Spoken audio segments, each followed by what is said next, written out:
अस्सलाम वालेकुम नाज़रीन, डेली पाकिस्तान के साथ मैं हूं मिर्ज़ा सुबान बेग। अब से चंद रोज़ पहले कराची में कारसाज के मकाम पर एक सानिया पेश आया था कि जिसमें एक बाप और बेटी गाड़ी की टक्कर की वजह से और हादसे की वजह से ज़िंदगी की बाजी हार गए थे। उस केस में अब पेशरफ्त ये हुई है, जो मुतासरा बाप बेटी के जो वर्षा हैं उन्होंने उन खातून को जो कि उस गाड़ी को ड्राइव कर रही थी उन्हें माफ़ कर दिया है और 5.5 करोड़ रुपए में जो दियत का मामला है, जो मुआहदा है, वो तय पाया है। कराची का आम शहरी इस वक्त क्या राय रखता है, इस मामले को किस तरह देखता है, उसके क्या ख्यालात हैं, तो ज़रा लोगों के पास चलते हैं और उनकी राय जानते हैं।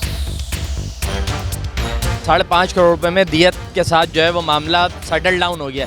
क्या कहेंगे इस हवाले से, क्योंकि कुछ लोग इस पर तनकीद भी कर रहे हैं, आप क्या कहते हैं? जिसके पास अरबों रुपया खरबों रुपया मौजूद है वो तो रोजाना 4 बंदे मारेगा, 15 लाख रुपए, 20 लाख रुपए, 50 लाख रुपए, 2-4 करोड़ 6 करोड़ रुपए दे के फारी कर देगा। वो उसके किसका खत्म, बात खत्म हो गई। असल में पकड़ा जाए उन लोग ऐसे लोगों को। सानिया कारसाज हुआ था, 2 लोग उसमें जिंदगी उनकी चली गई। अब वो जो दियत पे मामला जो है वो सेटल डाउन हुआ है फैमिलीज के दरमियान। कुछ लोगों का ये कहना है कि फैमिली ने इंसाफ का सौदा कर दिया 5.5 करोड़ रुपए में। आप क्या कहते हैं?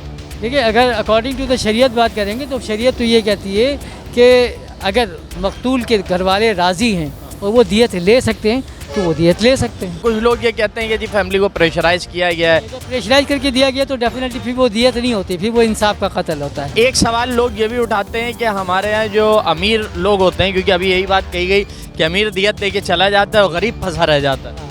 बिल्कुल, ये बात तो ठीक है, क्योंकि मेरे पास अगर पैसा नहीं है, मैं दियत नहीं दे सकता। मुझसे अगर गलती से कोई खुदा न खास्ता हादसा हो जाता है तो मैं दियत अदा नहीं कर सकता, तो मुझे सारे मामलात को फेस करना पड़ेगा।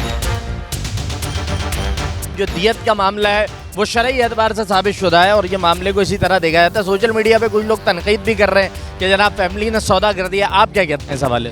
नहीं, गलत हुआ है। वैसे उसको सज़ा मिलनी चाहिए थी, इतना नताशा को नशा किया हुआ था उसने, तो ये तो गलत है ना। बेचारों के ऊपर इतना प्रेशर डाला गया है उनकी फैमिली पे और मुख्तलिफ उसके तरीके के वो कंप्रोमाइज़ पे आमादा हो गए हैं। आपने देखा भी होगा कि एफिडेविट भी फाइल हुआ है वहाँ पे कि जी हमने अल्लाह के नाम पे माफ़ कर दिया। अब इतनी आसानी से कोई माफ़ नहीं कर सकता। बहरहाल ये हमारी बदकिस्मती इस मुल्क की कि जो साहिब सरवत और दौलतमंद लोग हैं वो ख़रीद लेते हैं इंसाफ को।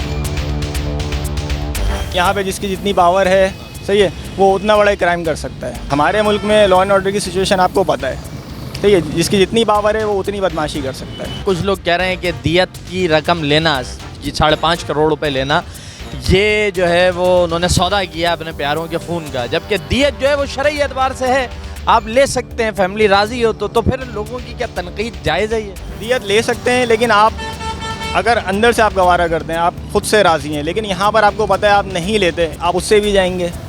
ठीक है, इससे पहले भी केसेस हो चुके हैं, आपके सामने हैं, इससे बड़े बड़े केसेस हो चुके हैं और इस जैसे भी केसेस हो चुके हैं। कुछ भी नहीं हुआ और कुछ ना होगा।